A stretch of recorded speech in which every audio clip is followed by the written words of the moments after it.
If you want to make the most amount of money possible, spend little time researching your investments, and pay next to nothing in commission fees, then you might be considering investing into what's called an index fund. So if you like making easy money without doing a ton of research, make sure you hit that like button and subscribe for plenty more content. In my opinion, index funds have got to be one of the most underrated investments of all time, since research shows that they outperform 99% of hedge funds and money managers over a long term. So it's pretty cool knowing that you can know very little about investments or stocks at all. And just by investing in one or a few of the index funds that I'm going to show you, you'll most likely outperform mutual funds, where they have quote-unquote geniuses working full-time to research companies' financials, and still fail to build a stock portfolio that gives a higher return than an index fund. I feel like the majority of people that have gotten into finance and investing in the last year or so have been so fixated on trying to pick the best stocks, trading options, or being part of what's known as cult investing. Shout out to the hashtag Dogecoin army. And whilst you may see people on Wall Street Bets forums, or maybe your friends tell you that they made a 2,000% return in a week from GameStop options, you can be sure that there are just as many people that are financially wiped out from doing the exact same thing. And of course, people don't tell you when they lose money, because as the Wall Street Bets mantra goes, don't forget to chase your losses today, boys. Remember, gambling is a way to generate wealth because you'll win eventually.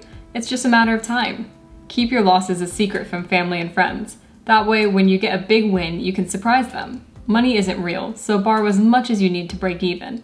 Studies show that gambling is a great way to deal with loneliness and stress, stay away from sadness, and even blow off steam. Okay, so before I start explaining why you should be investing most of your money into a few of these best index funds, let's talk about what an index fund actually is. Because if you don't know what one is already, then you've probably been a bit confused about why this magical investment is better than anything else. So to understand what an index fund is, first, you need to understand what a stock market index is. A stock market index measures the value of a particular group of stocks. The most common stock indexes you might have heard of are the S&P 500 and the Dow Jones. The S&P 500 is an index that is made up of 500 of the biggest and best companies in the United States. And the Dow Jones measures the performance of 30 of the largest stocks in the United States. Both of these indexes are seen as ways to gauge how the market is performing as a whole. So a stock index fund is a type of fund with a portfolio of stocks that's constructed to match a particular stock index. So if you buy an index fund that's tracking the S&P 500, that fund will try to own the same stocks in the S&P 500 in the same proportions that they exist in the market. To explain this more simply, let's say you realize it'd be a good idea to own a large number of stocks instead of just one or two stocks, because if those companies fail, you might lose all your money. Ideally, you want to own a little share of all the stocks out there in the market, because that way your investment would be diversified, and if a few stocks fail, you won't be affected. But it would be very time consuming and impractical to try to buy a little share in all the thousands of stocks in the stock market. So instead, you can buy just one total stock market index fund and effectively own a tiny portion of each stock in the stock market. Okay, so let's get into the best index funds that you should own for life. All of these options are great options to dollar cost average into by investing just a small amount of money every month. Okay, so coming in at number 5 at the list, we have VUG. This is Vanguard's Growth Index Fund ETF, which tracks a total of 278 large cap growth stocks in the United States. This is a fantastic option if you're willing to take on more risk in pursuit of higher rewards. The reason I say this is because growth stocks invest more of their spare cash back into their company in an attempt to further grow their business. This generally results in a greater price appreciation for the stock, but this is also just more risky. This is riskier than, let's say, a large mature dividend stock like AT&T that has so much spare cash and not many more ways to grow their business. So it chooses to use their spare cash to pay dividends to their investors. So in times of financial hardship, mature dividend stocks like AT&T won't be hit as hard as growth stocks like Tesla. Okay, so now let's dive further into the details of this index fund. First of all, this index fund is managed by Vanguard, which is the biggest and most reputable company in the index fund investing space. In fact, Vanguard's founder, Jack Bogle, actually invented the first index fund back in 1976. So let's take a look at the numbers. The fund has an expense ratio of 0.04%, which is very low. This means that you will pay $4 a year in fees to Vanguard for every $10,000 you have invested with them. These fees are used to basically pay for operational costs of the fund. The fund has a risk-reward potential of 4 out of 5 on Vanguard's risk scale, and it has an annual return of 11.23% since its inception in 2004, and a 16.28% return in the last 10 years. You can see that these numbers are very close to the actual returns of the underlying index,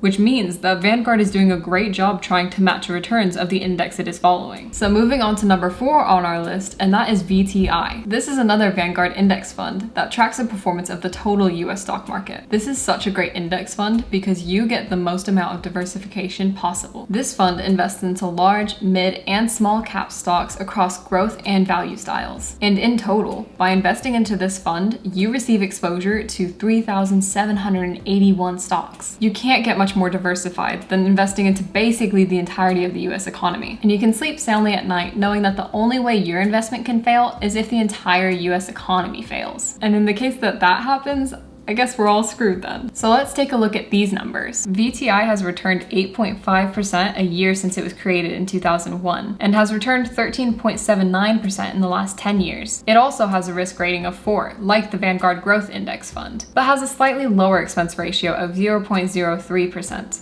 Equivalent to $3 in annual fees for every $10,000 invested into the fund. And I know what you're thinking. This sounds like the perfect index fund. Well, it's almost perfect. And the only reason it's lower down on this list is because of that 0.03% expense ratio. While it is very low, there's funds on this list with a 0% expense ratio. So I had to put those before this one. Also, that tiny 0.03% expense ratio will start to add up once you have some good money invested. For example, if you were to have $1 million invested, then that would be $300 a year or $25 a month in fees.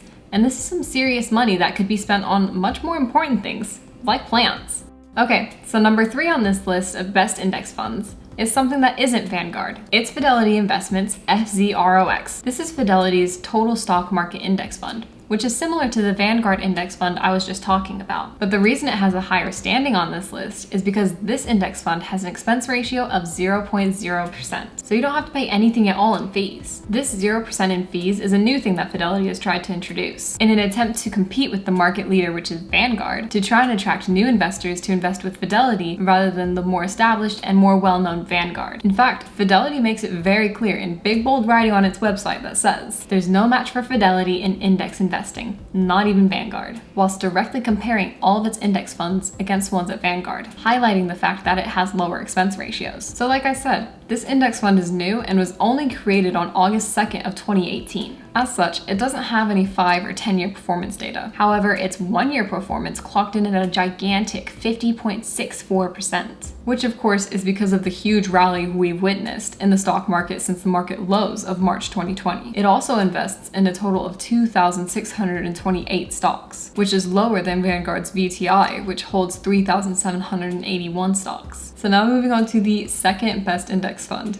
which also happens to be a Vanguard index fund. What can I say? They're a great company. Anyways, it's the VOO ETF, which is Vanguard's S&P 500 index fund. This fund invests into the 500 largest and best companies in the United States. Actually, a correction real quick. Apparently, it invests into 507 stocks in total. The fund has a return of 15.31% since inception in 2010, and a return of 13.87% in the last 10 years. It also has the same expense ratio as its growth index fund, which is 0.03%. Because the fund holds 507 of the largest companies on the market, in comparison to the total stock index funds, which hold 3,000 or so stocks. This means that this index fund excludes smaller cap stocks. You can see here that 28% of its total holdings are held in just 10 stocks, which are mainly tech stocks, such as Microsoft and Apple. Okay, so now the moment that you've all been waiting for. Let's talk about the best index fund on this entire list, and that is FNILX. Its official name is Fidelity's Zero Large Cap Index Fund, which is basically just Fidelity's S&P 500 index fund. Now, the reason it has a weird name and doesn't state S&P 500 in the title is to avoid paying a commission, because in order to use the phrase S&P 500, Fidelity would have to pay a royalty fee to Standard & Poor's. So to get out of paying that fee and keeping expenses as low as possible so that they can pass on that benefit to us investors is simply by not explicitly stating that it is an S&P 500 index, even though it really is. And the reason this tops the list of Vanguard's VOO ETF is because, of course, there's no expense fees. It's a new fund, so it doesn't have a lot of performance data, but it will have a very similar return on your investment as the VOO, just without the expense fees. So that is the complete list of best index funds to invest in. And I just wanted to round out this video by letting you guys know that you don't have to do an overwhelming amount of research to make good investments. You can just pick one or a few of these index funds, invest into it on a regular regular basis. And thanks to our good old friend compound interest, you can retire with millions of dollars. And it might not be as exciting as trading options on Robinhood, but you know what's more exciting? Traveling around the world on a yacht, because you did the boring way of investing, whilst all your buddies eventually lost all their money on Palantir options. But that's all from me today, guys. Thank you so much for watching, and if you enjoyed, please give the video a thumbs up, and I'd love to hear your thoughts on which index funds are the best to you. So leave those thoughts down in the comments below, and be sure to subscribe for plenty more personal finance, investing, tips, tricks, all that sort of stuff content, because I will definitely be coming out with more of it in the near future. See you guys later. Thanks for watching.